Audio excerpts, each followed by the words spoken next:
지금 사무실에서 나오면서 문장 보다가 안경 케이스를 떨어뜨리 안경알이 톡 빠져가지고 이걸 바꿔 껴야 되는데 지금 이게 안 보여서 여러분 제가 이렇게 봐도 좀 이해해 주세요. 시편 45편은 고라 자손의 시인데 사랑의 노래라는 부제목이 달려져 있어요. 그런데 사랑의 노래라고 되어 있는 것처럼 우리가 알게 되는 게 뭐냐면 이거는 왕의 결혼 혹은 왕을 위한 시로 만들어진 거예요. 그래서 결혼 축하 시로도 애용되는 시인데 특별히 시편 중에 아가서다라고 할 만한 시가 바로 시편 45편이에요. 그 다음에 중요한 게 시편은 150개가 있어요. 150개 가운데 7개의 시편이 있는데 그 7개의 시편은 메시아의 노래, 그러니까 그 시편의 내용이 메시아에 대한 내용이다라고 해서 7개가 딱 150개 중에 7개가 있는데 바로 이 45편이 메시아의 시편이기도 해요. 그러니까 두 가지 의미가 있는 거예요. 여기에 나오는 왕을 학자들이 생각하는데 솔로몬 왕이다. 솔로몬 왕의 결혼식에 불려진 시이다, 노래다라고도 이야기하고 또 한 가지 이건 여기에 나오는 왕은 예수 그리스도를 표현하는 것. 그래서 왕은 결국 메시아이다라고 이야기를 합니다. 그러니까 이 시편을 해석하고 이해할 때 두 가지를 생각할 수 있는데 시편 가운데 가장 아름다운 사랑의 노래, 시편의 아가서라고도 생각할 수 있고 그리고 나오는 왕을 위한 노래인데 그 왕은 결국 메시아를 상징하는 표현들이다라고 할 수가 있는 거예요. 그런 의미에서 오늘 성경을 생각해 보면 메시아에 대한 예언시, 메시아를 위한 그 시편 7개 중에 하나로 오늘 이 말씀을 생각해 보는 거예요. 자, 그러면 여러분 한번 보세요. 1절에 왕을 위하여 지은 것을 말하겠다 해서 이 노래는 왕을 위한 노래, 특별히 왕의 결혼식에 등장하는 노래, 그 왕은 결국 예수 그리스도 메시아를 이야기하는 것이라고 하면 이 시편을 우리가 해석할 때 예수님에게 초점을 맞추어서 이 말씀을 보게 되면 우리에게 중요한 깨달음이 있게 되는 겁니다. 보세요. 예수님이 왕이신 예수님과 여기에는 결혼하는 이야기가 나오니 왕후, 왕의 부인에 대한 내용이 나와요. 그러면 메시아의 예수 그리스도의 신부는 누가 돼요? 우리를 향해서 그리스도의 신부다. 교회가 그리스도의 신부가 되는 거예요. 그러면 이 시편은 솔로몬의 아가서에서 솔로몬 왕과 술람미 여인을 예수 그리스도와 하나님의 백성들의 사랑의 관계로 우리가 그 말씀을 신앙적으로 해석하는 것처럼 여기에 나오는 왕이신 메시아와 왕후에 대한 왕의 부인에 대한 결혼이라고 하니까 이것을 생각할 땐 그러면 메시아 그리스도의 신부된 교회 하나님의 백성과 관계된 것으로 볼 때 이 시편은 예수님과 우리의 사랑의 노래가 될 수 있다라는 것. 그럼 여기서 고백하는 왕은 누구냐? 왕은 어떤 분이냐라고 할 때 그분이 바로 예수 그리스도와 관계가 돼 있는가를 우리가 생각해 볼 수가 있어요. 먼저 보시면 45편 2절에 보세요. 왕은 사람들보다 아름다워 은혜를 입술에 머금었다라고 해서 왕의 입술에는 뭐가 있다? 은혜가 있다. 그런데 이걸 정확하게 번역을 하면 왕의 입술에 은혜의 기름 부음이 있다라는 뜻이에요. 그러니까 은혜로 기름 부음, 어노인팅이다라고 하는 건데 그냥 은혜가 입술에 머금었다가 아니라 왕의 입술엔 하나님께서 은혜를 기름 부어 주셨다라는 거예요. 그러면 그 왕의 입에서 나오는 말은 여러분 폭언이 아니라 은혜로운 말이 되는 거고, 왕의 입에서 나오는 말이 은혜롭다고 하면 왕의 모든 것은 백성을 사랑하고 은혜를 베푸시는 모습이 왕에게 있다라는 거예요. 그러니까 우리가 오늘 예수님을 생각할 때 예수님은 우리에게 은혜를 베푸시는 예수님이라고 우리가 고백할 수 있는 거예요. 하나님의 사랑, 하나님의 은혜를 바로 예수 그리스도를 통해서 다 보여주신 거예요. 여러분, 하나님은 우리를 사랑하셔요. 하나님이 우리를 사랑하신 것을 선지자들을 통해서 알려주고 하나님께서 다 알려주셨는데, 여러분, 그리고 하나님께서 우리에게 은혜를 베푸시는 분이에요. 그런데 가장 궁극적으로 가장 완벽하게 하나님의 은혜를 베푸시고 하나님의 사랑을 보여주신 것이 무엇이냐? 예수 그리스도를 통해서라는 거예요. 하나님이 우리를 얼마나 사랑하셨느냐? 독생자 예수 그리스도를 죽이시기까지 우리를 사랑하신 거예요. 당신의 아들 예수 그리스도를 죽이심으로 우리를 구원하셨고, 예수님이 십자가에서 죽으심으로 우리의 죄가 용서받아서 우리를 하나님의 자녀를 삼아 주셨다라는 것.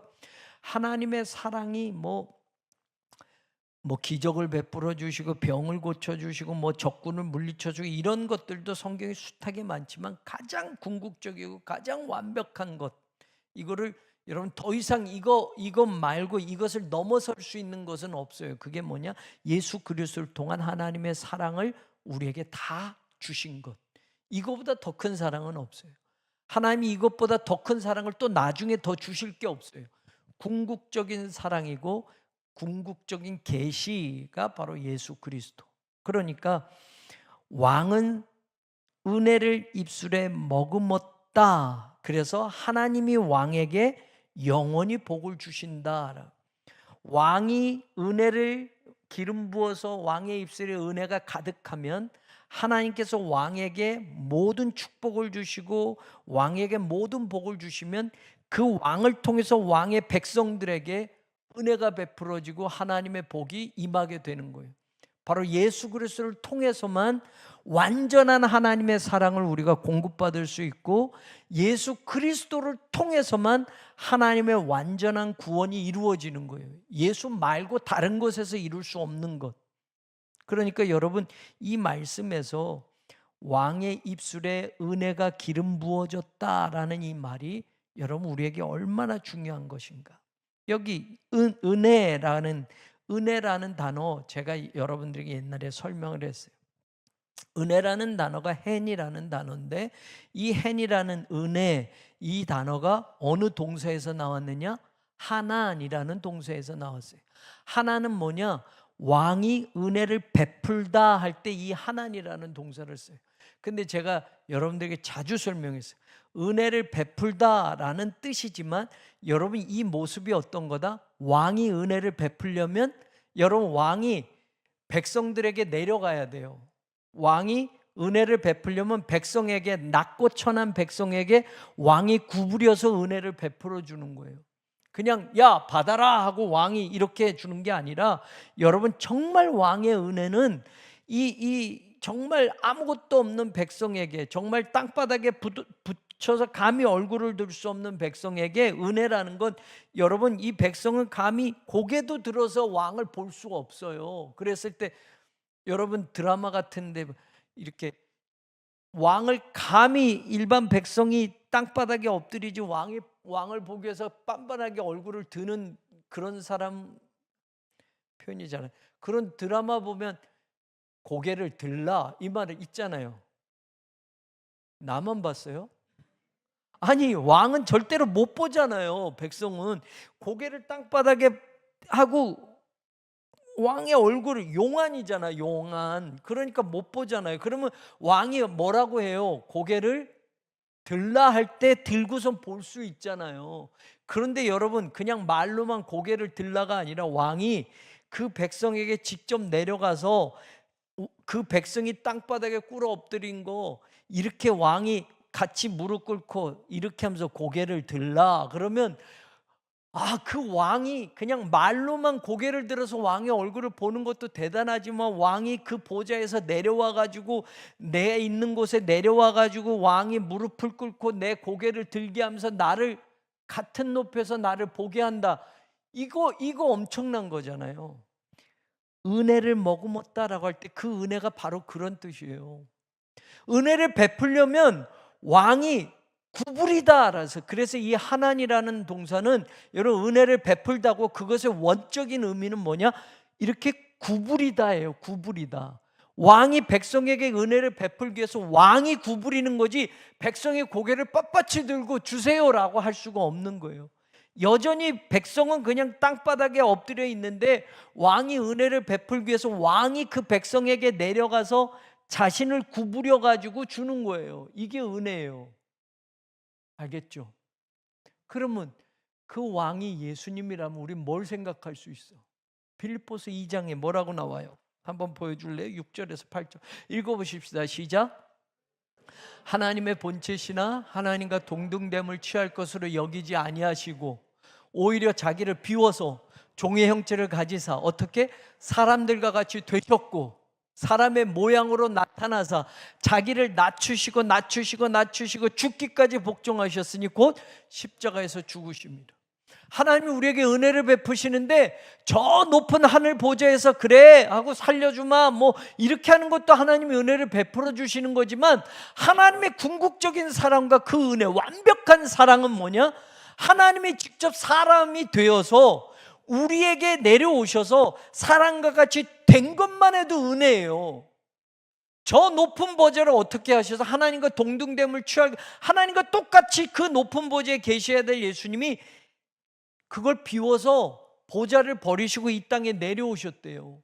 이것만 해도 은혜인데 그 다음에 어떻게 하셨다고요?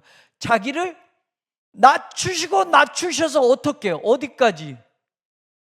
십자가에서 죽기까지.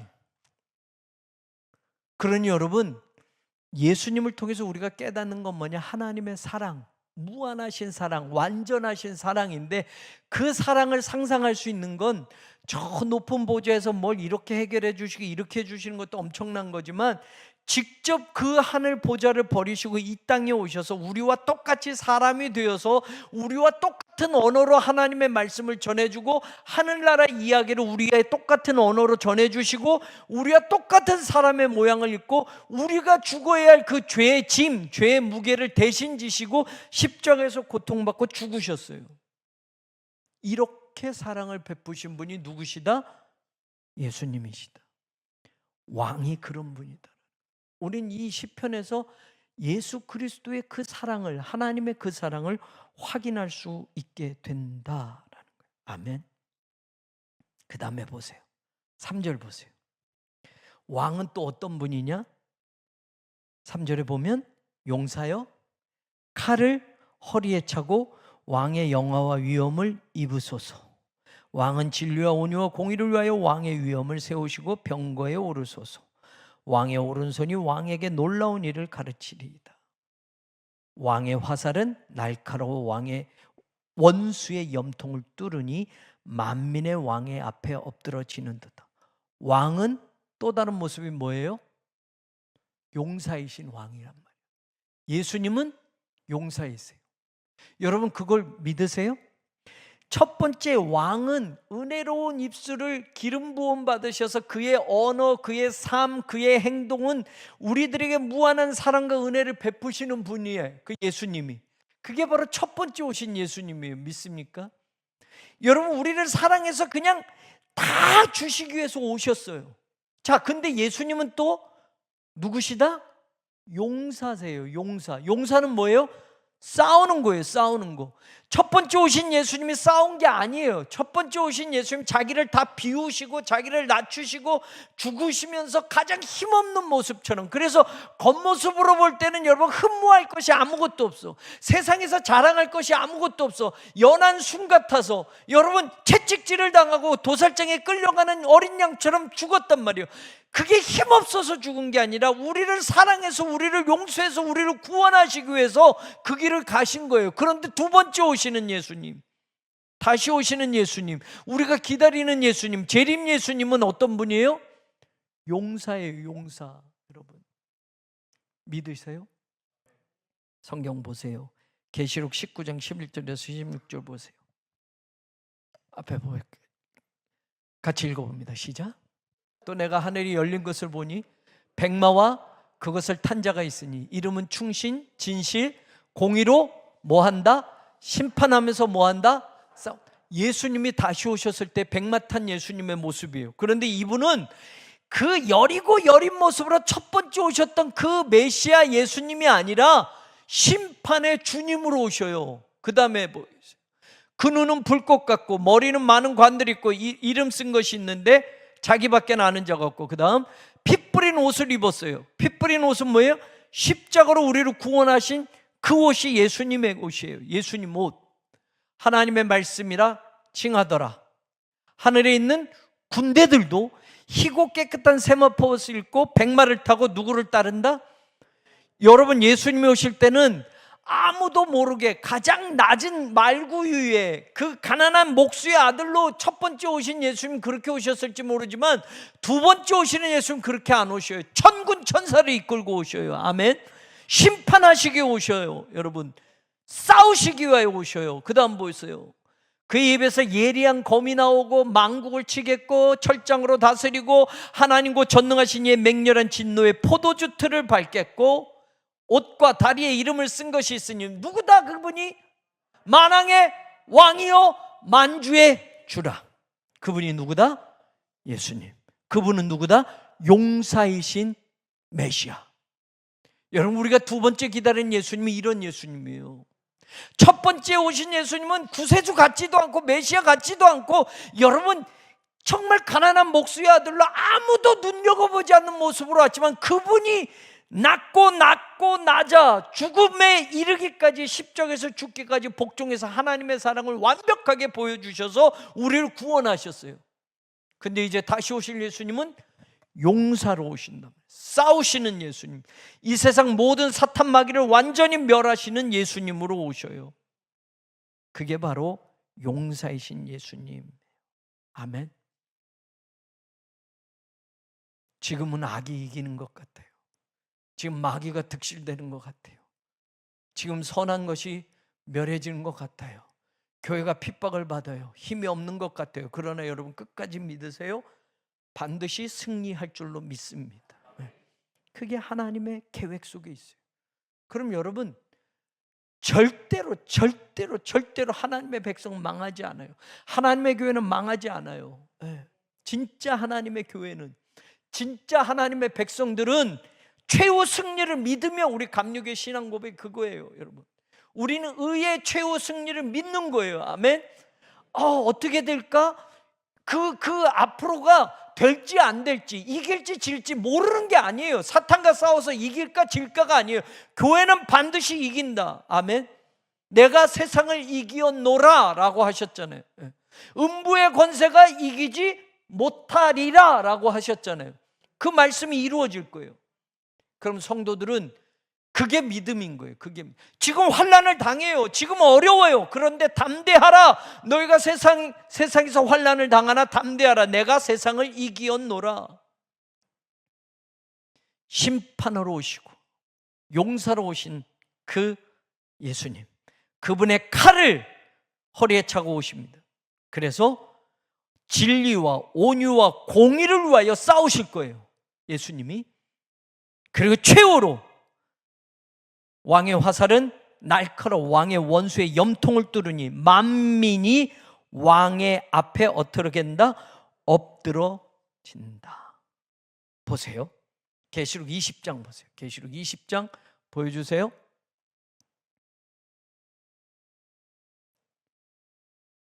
(1절) (2절) 같이 읽어볼게요. 시작. 또 내가 보매 천사가 무저갱의 열쇠와 큰 쇠사슬을 그의 손에 가지고 하늘로부터 내려와서 2절 용을 잡으니, 용이 누구다? 옛뱀. 옛뱀이 어디 있어요? 옛뱀이 아담과 하와를 타락하고 유혹시켰던 사탄 마귀. 옛뱀이고 그게 뭐다? 마귀고 그게 뭐다? 사탄이야. 그래서 그 사탄 마귀는 어떻게 된다? 1000년 동안 결박당한다. 미혹하여라고 돼 있어요. 근데 여러분 이게 완전한 게 아니에요.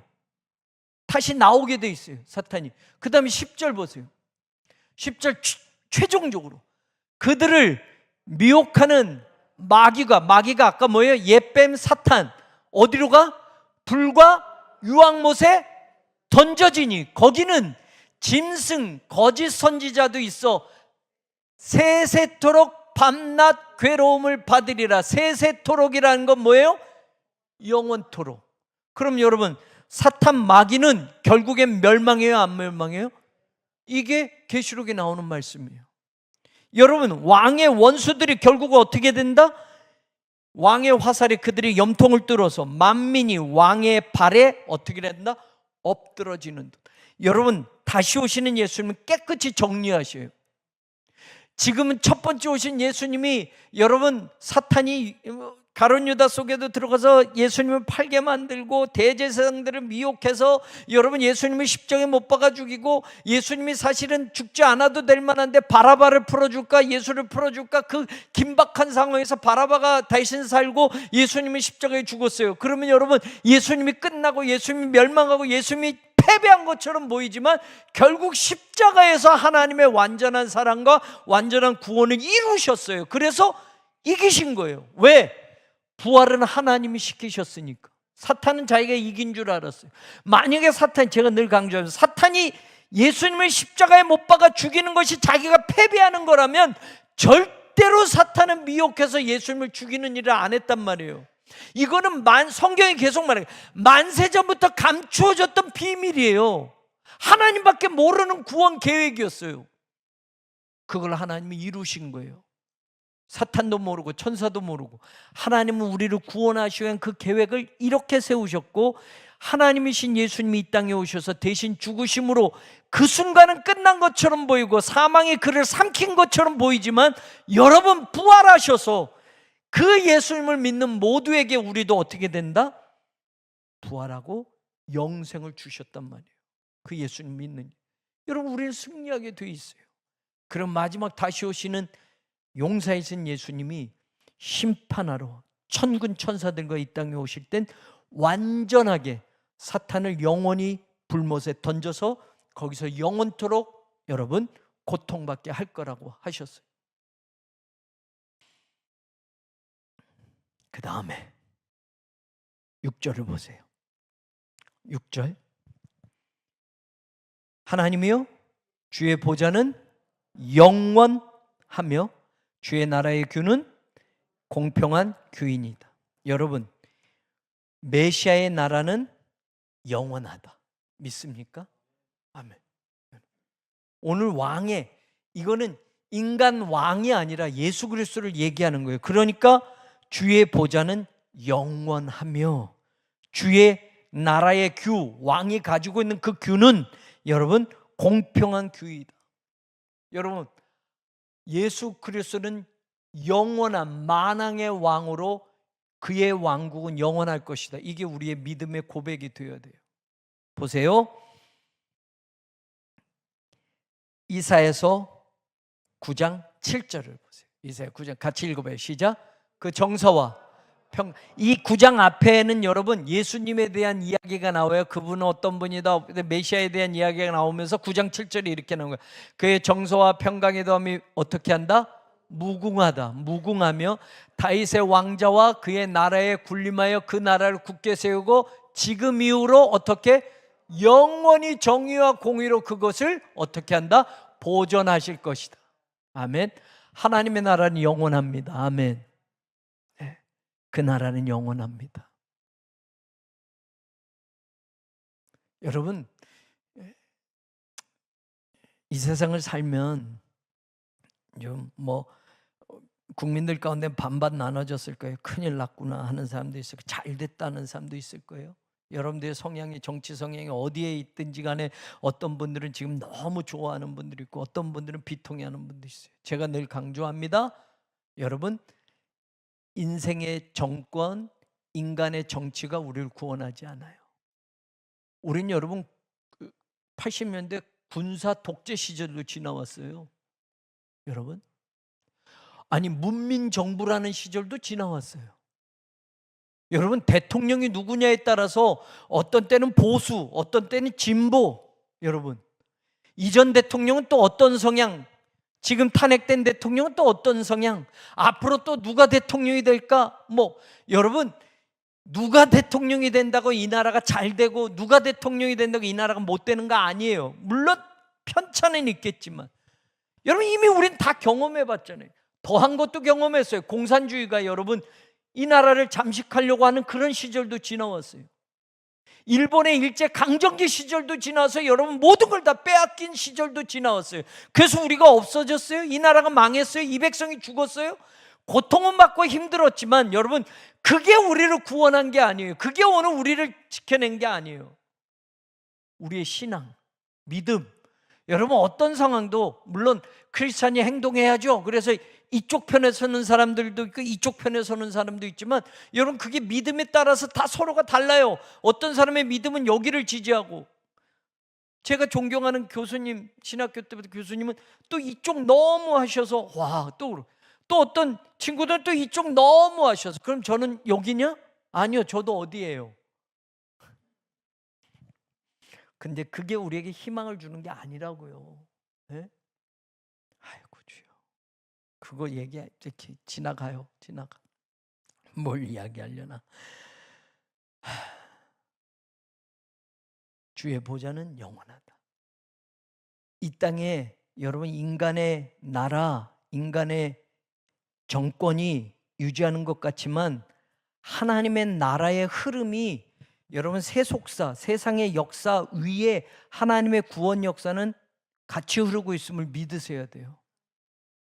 하나님은 이 세상 역사가 그냥 흘러가게 내버려 두시고 방관하는 게 아니라, 이 세상, 히틀러가 이 전 세계를 아주 암흑에 몰아넣을 때도 하나님의 구원의 역사는 하나님은 안 보이시는 것 같고 많은 유대인들이 죽고, 도대체 하나님이 살아계시면 어떻게 히틀러 같은 독재자가 이 세상을 이렇게 만들어라고 하는 그런 비통한 시절에도 하나님의 구원의 역사는 흘러가고 있었다니까요. 우리는 이거를 볼 수 있는 사람이 돼야 돼요.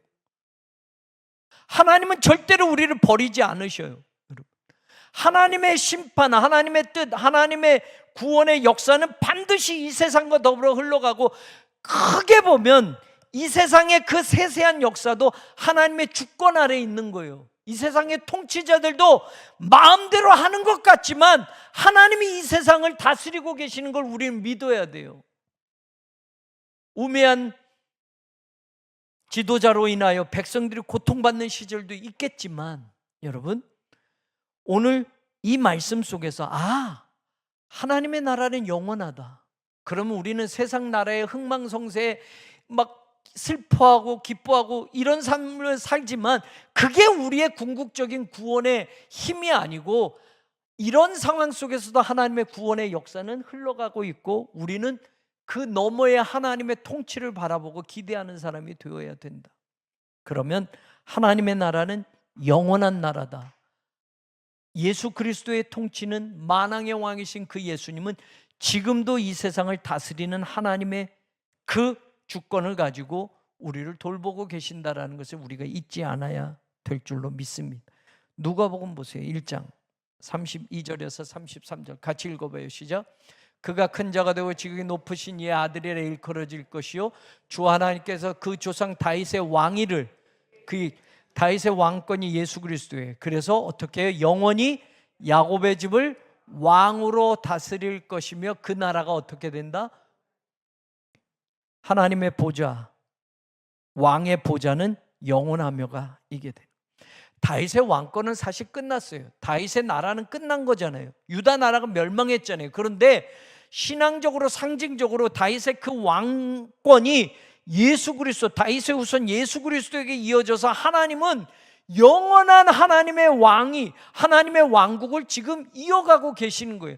다윗이라는 사람은 인간 다윗이고, 다윗이라는 사람은 유다 나라의 왕이었지만, 여러분, 다윗의 왕권이 망하고 유다가 멸망함으로 끝난 게 아니라 다윗의 후손 예수 그리스도가 이 땅에 오시고 하나님의 구원 역사를 이루시면서 하나님의 왕국은 영원토록 계속되어지는 걸 가르쳐주고 계셔요. 그러니 우리는 여러분, 하나님의 나라, 영원한 하나님의 나라 백성임을 믿으셔야 할 거예요. 대한민국 백성이지만 영원한 하나님 나라 백성임을 믿으세요. 여러분, 이거 굉장히 중요한 겁니다. 왜냐? 이따가도 나올 수 있는지 모르겠지만 우리로 하여금 예수 그리스도와 더불어 왕 노릇하게 하신단 말이에요. 중요한 거예요. 이제 봅시다. 또 9절에서 10절을 보세요. 오늘 본문의 9절에서 10절.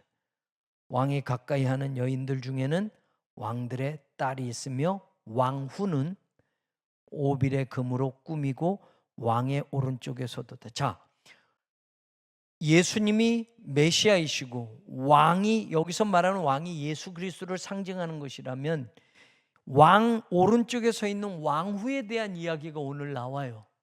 그리고 왕의 결혼을 위한 노래라고 한다면 왕의 신부, 왕의 결혼할 왕후는 누구냐라고 할 때 여러분, 이것을 우리가 복음적으로 신약적으로는 이게 누구다? 교회다, 또 하나님의 백성이다라고 고백할 수 있어요. 여러분, 교회는 예수 그리스도의 신부이심을 믿습니까? 보세요. 고린도후서 11장 2절 보세요. 고린도후서 11장 2절 같이 읽어봐요. 시작. 하나님의 바울이 말하는 거예요. 너희를 위하여 열심을 내는데 너희는 누구다? 정결한 처녀로 내가 한 남편인 누가에게 그리스도께 드리려고 뭐한다? 중매함이로다. 그러면 지금 복음주의 시대에 우리가 예수 그리스도를 믿는 건, 여러분, 교회를 상징하는 표현이 여러 개 있어요. 그리스도의 몸이다도 돼 있고 그리스도의 신부다도 돼 있고 여러 가지 있어요, 교회를 향해서. 그런데 바울이 고린도후서 11장 2절에서 우리는 누구다? 아니, 남편인 그리스도께 우리를 주려고 정결한 처녀로 바울이 중매한다고 그러면 여러분, 교회는, 성도는 뭐다? 그리스도의 신부가 되게 한다라는 거예요. 보세요. 이게 이제 신약에서 말하는 교회론에 대해서 교회는 그리스도의 몸이다라고도 하고 교회는 그리스도의 신부다라고도 얘기하고 여러 가지를 말하는데, 특별히 고린도서 11장 2절에 교회는 그리스도의 신부라는 게 나와요. 여러분, 그러면 오늘 왕이 예수 그리스도라면, 메시아라면 왕후는 그 옆에 오른편에 서 있을 그 존귀한 그 자리에 서 있을 신부는 누구다? 교회다. 안 믿어져요? 왜 별로 반응이 없어요? 교회는 그리스도의 신부다. 제 얘기가 아니라 성경이 말하는 거예요. 그래서 우리는 신랑 대신 예수를 기다린다고 말하죠. 복음서의 비유에서 열처녀 비유 얘기할 때 여러분, 신랑을 기다리는 거잖아요. 근데 신랑이 자꾸 늦게 온대요. 그런데 여러분, 미련한 처녀는 자고 똑똑한 처녀는 기름을 준비해서 계속 등불을 밝혀놓고 기다린단 말이에요. 2000년이 돼도 신랑이 안 와. 그러니까 얘 안 오나 봐. 그리고 잠자는 사람도 있겠지만 여러분, 반드시 신랑은 와라고 기다리는 교회는 깨어있는 교회예요. 아멘. 네. 우리는 신랑 예수를 기다리는 신부가 되어야 돼요. 세상이 어때도 신부인 우리는, 아까 바울이 말한 데 정결한 처녀, 신랑을 기다리다 보면 자꾸 옆에서 야, 신랑이 어딨어? 안 와? 너 버렸어? 계속 세상은, 마귀는 우리를 그렇게 유혹한다니까요. 나한테 와. 그래서 김중배의 다이아몬드에 가는 심순애가 되면 안 된다고요. 이거는 아세요? 제가 중학교 1학년 때 교회 수련회 가서 제가 김중배 역할을 했어요.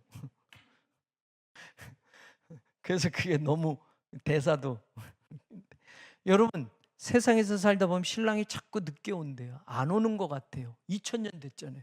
그러니까 신부된 교회가 기다리다 지쳐요. 그래서 다른 남편을 사귀기도 하고 세상에 시집가기도 하고 세상에서 주는 다이아몬드 반지에 유혹이 돼서 거기에 빠지는 거예요. 성도들도 똑같은 거예요.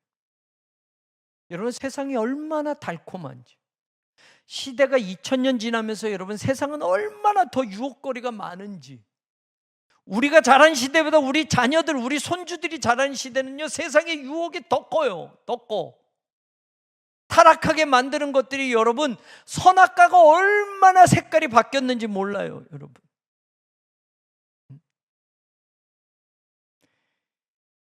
그러니 신랑 되신 예수를 기다리는 신부, 오늘 그 왕후, 바로 우리는 예수 그리스도의 신부다라는 것을 잊지 않고 있어야 돼요.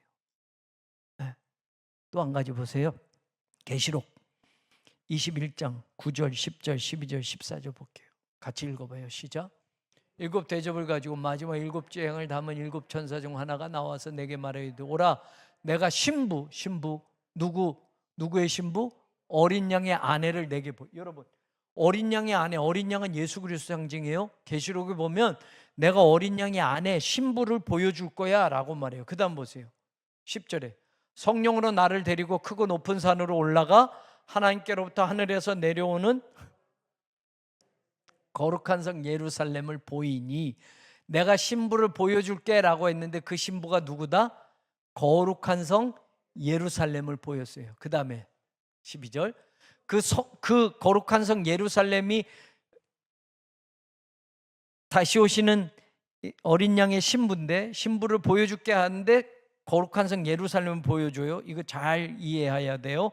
그 거룩한 성 예루살렘을 표현하는 모습이에요. 보면 12문이 있고 12천사가 있고 그 문들 위에 이름을 썼는데 이스라엘 자손 12지파의 이름들이 기록되어 있고, 또 보세요. 14절, 그 성의 성곽에는 12기초석이 있는데 그 위에는 어린 양의 12사도의 12, 여러분 구약을 상징하는 12지파의 이름이 있고요, 신약 복음을 상징하는 예수님의 제자 12사도의 이름이 있어요. 여러분, 구약과 신약을 통해서 하나님의 백성들, 구원받은 백성들이 결국 예루살렘 그 신부감이라는 걸 상징적으로 보여주는 거예요. 그 성이 신부가 아니라 그 성이 구약의 12지파, 신약의 12사도의 이름들로 보여지면서, 여러분 구약과 신약 하나님의 백성들의 총합이 이 예루살렘에 있는 거예요. 마지막 보여주세요. 마지막 21장 20, 같이 읽어보세요. 시작. 무엇이든지 속된 것이나 가증한 일 또는 거짓말하는 자는 결코 그리로 들어가지 못하되, 이게 새 예루살렘이에요. 그리스도의 신부감이라고 하는, 오직 어린 양의 생명책에 기록된 자들만 어떻게 된다? 그러면 여러분, 내가 신부를 보여줄게, 어린 양의 신부를 보여줄게 하고선 하늘로부터 내려오는 새 예루살렘 성을 보여줘요. 새 예루살렘은 12사도의 이름과 12지파의 이름이 새겨져 있어요. 그리고 결국 그 성에 들어가는 사람은 누구다? 어린 양의 생명책에 기록된 어린 양의 신부를 보여주겠다라고 한 그 모습이, 어린 양의 생명책에 기록된 자들만 어린 양의 신부가 되는 거예요. 예수 그리스도의 신부가 되는 거예요. 거기에 기록된 사람들만 그 성에 들어가서 사는 거예요. 이게 중요한 말씀이에요. 그러면 그 신부는 누구다? 교회예요. 교회. 그 신부는 누구다? 하나님의 백성이에요. 그 신부는 누구다? 예수 그리스도를 믿는 하나님의 백성들. 구약은 구약 시대 때, 그리고 신약은 신약 시대 때, 바로 하나님이 예정하신 그 구원의 반열에 들어가는, 그것을 총칭 이야기하면 오늘날로 말하면 교회라고 말할 수 있다. 교회가 그리스도의 신부다. 여러분, 그 교회도 그리스도의 신부면, 여러분 세계에서 제일 큰 교회, 거긴 뭐든지 다 신부감 천만해. 여러분, 그리로 들어가는 거는 여러분 생명책에 기록된 이름만 들어가요. 중요한 말씀이에요. 교회도 가지각색, 각양각색 다 있잖아요. 세상에는 큰 교회, 작은 교회 있잖아요. 교회도 여러분, 우리 교회도 많은 사람들이 있잖아요.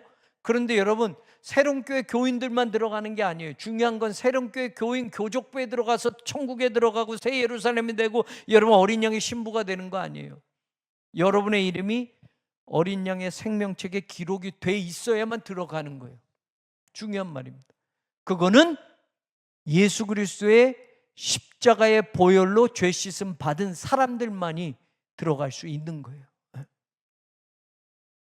그 다음에 보세요.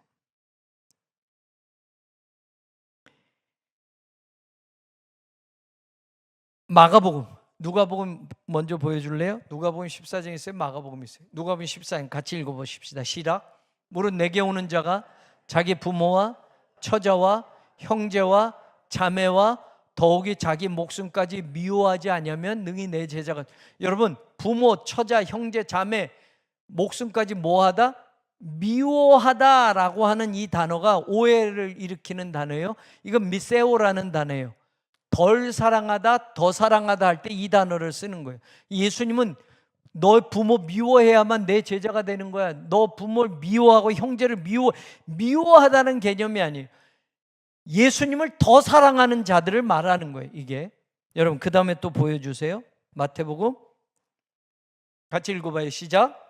아버지나 어머니를 나보다 더 사랑하는 자는 내게 합당하지 아니하고 아들이나 딸을 나보다 더 사랑하는 자도 내게. 이 뜻이에요. 더 사랑하고 덜 사랑하는 거. 예수님을 가장 사랑하는 사람, 그게 그리스도의 제자이며 그리스도의 신부감이 되는 거예요. 마가복음 보여주세요. 마가복음 3장 같이 읽어봐요. 시작. 동생들이 와서 밖에 서서 사람을 예수를 불러요. 야, 어머니가 와서 예수님에게 당신 어머니가 와서 불러요. 동생들이 와서 불러요. 그러니까 예수님 뭐라고 말해요? 보세요. 우리가 예수를 둘러하자. 보소, 당신의 어머니와 동생들 누이들이 밖에서 찾나이다. 그 다음에 보세요. 누가 내 어머니며 동생들이냐? 예수님 반문해요. 그 다음에 둘러앉은 자들 보시기에 내 어머니와 내 동생들을 보라. 예수님이 육신의 어머니, 육신의 동생들이 부르는데 누가 내 어머니고 내 동생들이야? 지금 누가 내 어머니고 내 동생들이라고요? 여기 있는 하나님의 사람들. 35절. 하나님의 뜻대로 행하는 자가 내 형제여 자매여 어머니래. 이 말이 무슨 말이냐면, 여러분 시편 45편 오늘 우리가 읽은 말씀 보세요.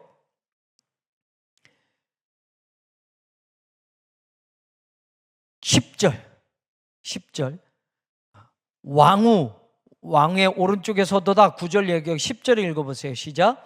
딸이 듣고 보고 귀를 기울일지어다. 딸이여 내 백성과 내 아버지의 집을 잊어버릴지어다. 여러분, 왕의 신부가 됐어요. 왕의 신부가 됐는데 왕의 신부인 이 사람이 왕의 신부로서 살아가야 하는데 이전에 내 부모, 이전에 내 백성을 뭐 하라고요? 잊어버리라고요. 이 말은 여러분 잊어야만 내 부인이 된다가 아니라 왕과 가장 친밀한 결합을 말하는 거예요. 여러분, 왕의 아내가 되면 왕과 그 아내 사이에 어떤 것도 가로막을 수 없어야 되는 거예요. 우리가 그리스도의 신부라면 그리스도의 신부로서 그리스도를 사랑하는 사람이 되어야 돼요. 거기에 육신의 부모, 육신의 형제를 더 사랑하면 내 제자가 될 수 없다라고 말하는 것처럼, 지금 왕의 신부 왕후는 자기 백성, 자기의 집을 잊어버릴지어다 라고 하면 왕과 완전한 결합을 의미하는 거예요. 왕과 결혼했는데 아직도 옛날 생각하고 왕과 결혼했는데 옛날 일을 그리워하는 게 아니라 왕의 아내의 역할에 되어졌을 때 아버지의 집, 너의 백성을 잊어버려라 라고 말하는 건 왕과 가장 친밀한 결합을 의미하는, 완전한 결합을 의미하는 것. 저와 여러분이 예수 그리스도의 신부라면 예수 그리스도가 나의 신랑으로 살아가는 교회가 되어야지, 여러분 신부인데 자꾸 옛날 남자친구를 생각한다, 세상 사람을 생각한다, 세상의 욕망을 생각한다, 안 된다라는 거예요, 여러분. 그래서 나를 따라오려거든 손에 쟁기를 잡고 뒤를 돌아보서는 안 된다라고 말하는 게 그거예요. 그게 그리스도의 제자고 그리스도의 신부된 모습이어야 해요. 아멘. 왕의 신부에 대해서 이야기를 하는 거예요. 교회가 지금 예수 그리스도 말고는 더 사랑하는 것이 없어야만 되는 것, 그것이 오늘 왕의 신부로서의 모습.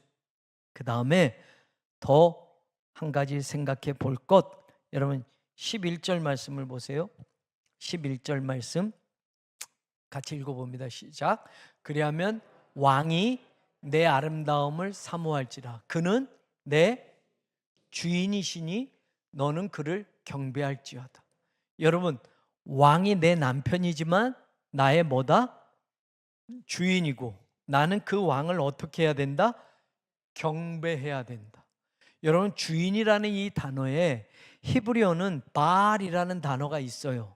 주인이다 이런데, 근데 여러분 여기는 주인이란 단어가 바알을 안 썼어요. 아도나이, 주님. 영어로 하면 the Lord. 이 주인이란 단어를 아도나이를 썼어요. 그러니까 우리는 예수 그리스도의 인부인 동시에 예수 그리스도는 우리의 주님이세요. 믿습니까? 그러면 우리는 왕의 신부가 됐으니까 뭐 왕과 똑같이 살면 돼가 아니라, 왕의 신부는 여러분 왕이 주님이 되시고 그 주님이신 왕을 어떻게 하는 삶을 사는 거예요? 경배라는 단어가 샤하라는 단어, 이게 바로 worship, 예배하다라는 단어. 여러분 교회는 그리스도가 우리의 주님이심을 고백하는 교회여야 돼요. 아멘. 교회는 주님이신 그리스도를 예배하는 모임이 되어야 돼요. 이게 교회의 본질이에요. 본질. 여러분 교회가 목사가 주인이 아니에요. 착각하는 사람들이 있어요. 우리 목사님이 개척했으니까, 여러분 그 목사님이 떠나면 큰일 날 것처럼. 그래서 여러분 한국의 대형 교회들은 여러분 대물림하면서 그 길을 가요. 여러분 주님은 예수 그리스도세요. 우린 그것을 고백하고 그분을 예배하는 사람이 되어야 돼요. 그런데 때로는, 다는 아니겠지만 사람이 예수님 자리에 앉아 있는 경우도 있고, 우리들 스스로가 사람을 그렇게 예수님처럼 신뢰하는 거예요. 이분 없으면 큰일 날 것처럼, 이분 없으면 우리 교회는 망할 것처럼. 천만에. 그리고 그렇게 그 자리를 차지하는 분도 있지만, 여러분 오늘 왕후는 그 왕과의 가장 친밀한 결합을 기억해야 할 것이고, 그 왕이 나의 주님이시고 그 주님을 예배하는 것이 왕후 그리스도의 신부된 우리의 삶이다라는 걸 잊어버리지 말기를 바라요. 그 신앙을 오늘도 살아가는 저와 여러분 되기를 주님의 이름으로 간절히 축원합니다. 마지막 하나만 더 볼게요. 13절에서 보면 여러분 이런 말이 나와요. 왕의 딸은이라고 해서, 왕의 딸, 그러면 우리는 그리스도의 신부라고 하고, 그러면 그리스도와 우리 사이에 딸이 생기네. 이거 이단이죠. 이단. 그런 사람들, 이단들이 있잖아요. 예수 그리스도 자리에 자기가 앉아가지고 뭐 막, 이 왕의 딸은 여러분 상징적으로 뭐냐, 12절에 보면 두로의 딸과 왕의 딸을 비교하는 거예요. 왕의 딸은 바로 왕의 신부이며 왕을 따르는 왕의 백성들을 말하는 것이고, 교회가 그리스도의 신부이면서 하나님의 자녀들인 것처럼. 이해가 돼요?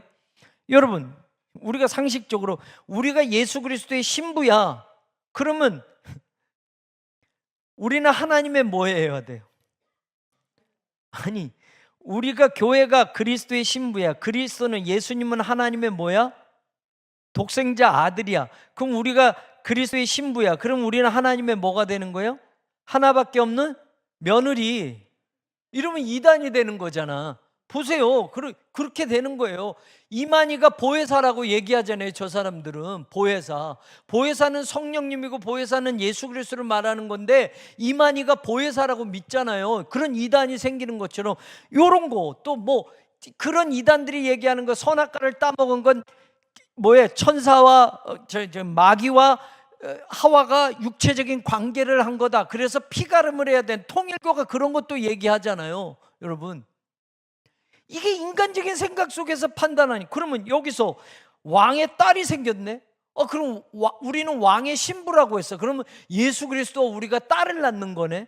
딸을 낳으면 그 딸은 예수님과 교회가 낳은 딸이 되는 거네. 뭐 이러면서 이단이 하나 생기는 거죠. 뒤에 보면 또 왕의 아들들도 나와요. 딸만 있으면 안 되고 아들들. 그래서 이제 이단들이 뭐라고 또 얘기해. 우리는 왕의 딸, 뭐 그래서 왕의 신부는 우리 교주님이 왕의 신부시고 우리는 그분의 딸이다, 그분의 아들, 이런 것도 나오는 거예요.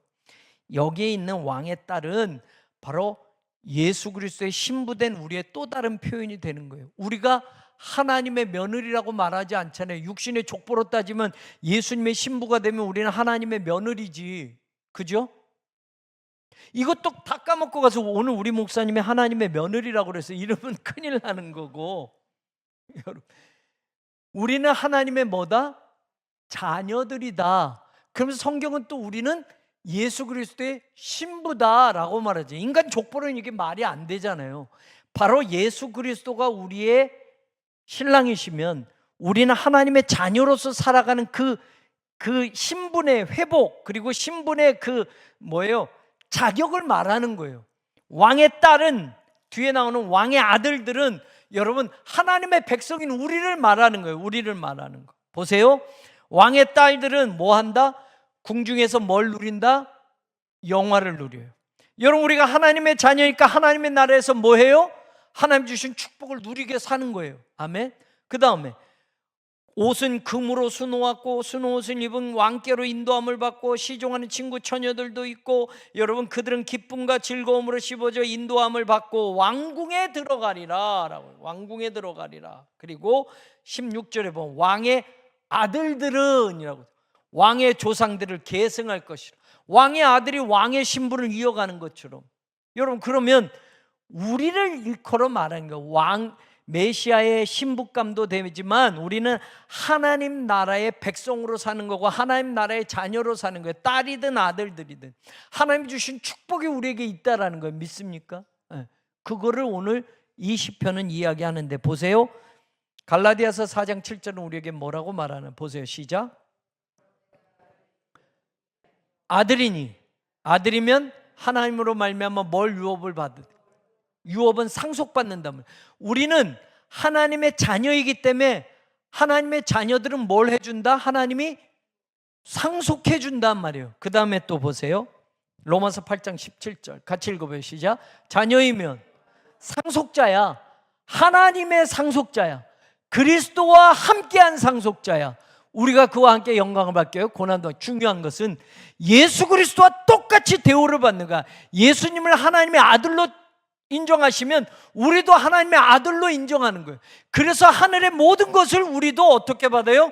유업으로 상속받는 거예요. 예수 그리스도와 똑같이. 믿습니까? 그 다음에 한 번 더 계시록 22장 5절 같이 읽어보세요. 시작.